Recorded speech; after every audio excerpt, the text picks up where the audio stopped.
Olá! Sabe, já parou para pensar se tem alguma ligação entre, sei lá, uma pedra, uma samambaia e nós, seres humanos? Pois é, segundo o Livro dos Espíritos de Allan Kardec, essa conexão não só existe, como é a chave para a gente entender a jornada da alma. Vamos mergulhar juntos e ver como tudo se encaixa nessa escada incrível da vida? E é essa citação que dá o pontapé inicial. A ideia aqui é: uau, revolucionária! A natureza não é só um monte de coisa separada. É uma corrente só, uma escada de evolução contínua, onde cada ser é um degrau que leva para o próximo. Nada está solto. Então, a proposta é essa. Vamos seguir esse mapa.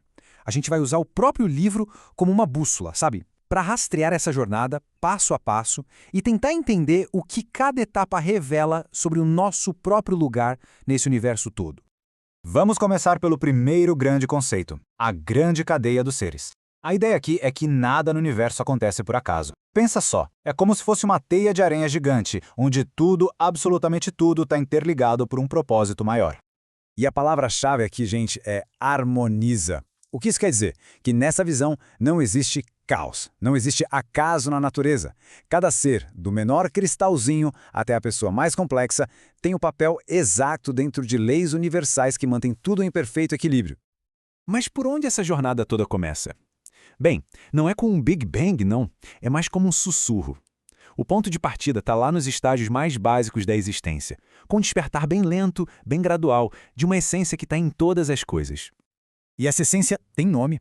É o princípio inteligente. Pensa nele como se fosse uma sementinha divina, a matéria-prima da alma.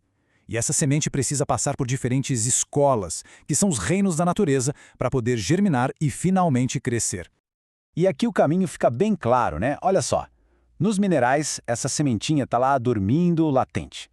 Nas plantas, ela já dá uma despertada para a vida, para sentir.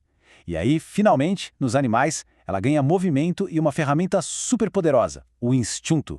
E o que é o instinto? Pensa num GPS que já vem de fábrica. É uma inteligência mais primária, claro, mas ela é perfeita no que faz. Ela guia o animal com uma segurança total para ele sobreviver, sem precisar pensar, sem hesitar. É ação pura. Só que a escada não para por aí. E o próximo degrau não é um passinho qualquer, é um salto gigantesco. É um momento em que o princípio inteligente passa pela sua maior transformação até então. Peraí, se o instinto já é tão bom, o que define a gente? O que nos torna humanos? A resposta está na chegada de uma ferramenta nova e muito, mas muito poderosa. A diferença é gritante. De um lado, você tem um instinto animal, automático, espontâneo, não pensa, só age. Do outro, a razão humana, que analisa, que pondera e que, principalmente, permite a escolha. E é essa capacidade de escolher que nos dá uma coisa única, o livre-arbítrio. Junto com a razão vem os superpoderes humanos, a consciência de si mesmo, o senso moral para a gente saber o que é certo e errado e, claro, o livre-arbítrio. Mas, como dizem por aí, com grandes poderes vem grandes responsabilidades por cada um dos nossos atos. Ok, então chegamos no estágio humano.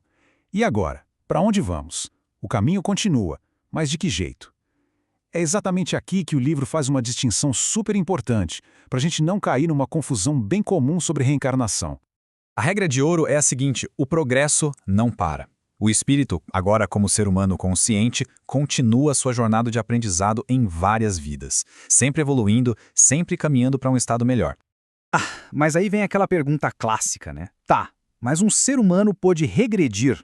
Pode, por algum motivo, voltar a nascer como um animal? A resposta da doutrina é direta e reta, e nos leva a entender a diferença para uma outra crença, a da metempsicose. A metempsicose é exatamente isso, a crença de que a alma pode andar para trás, renascendo em formas de vida inferiores, seja como uma punição ou só como parte de um ciclo. E olha, sobre esse ponto, o Livro dos Espíritos é categórico.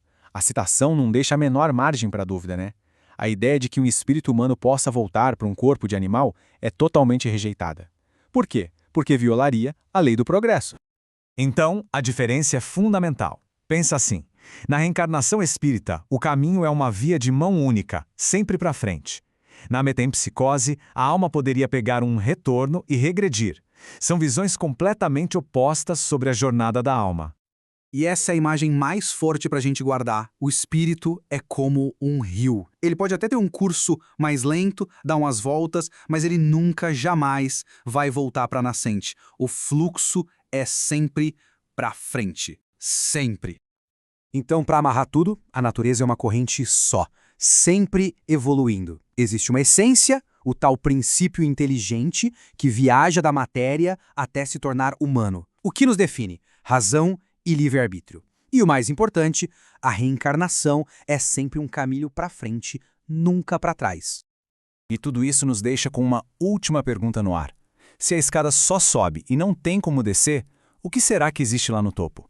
O que espera o espírito no final desse longo, longo caminho de aperfeiçoamento?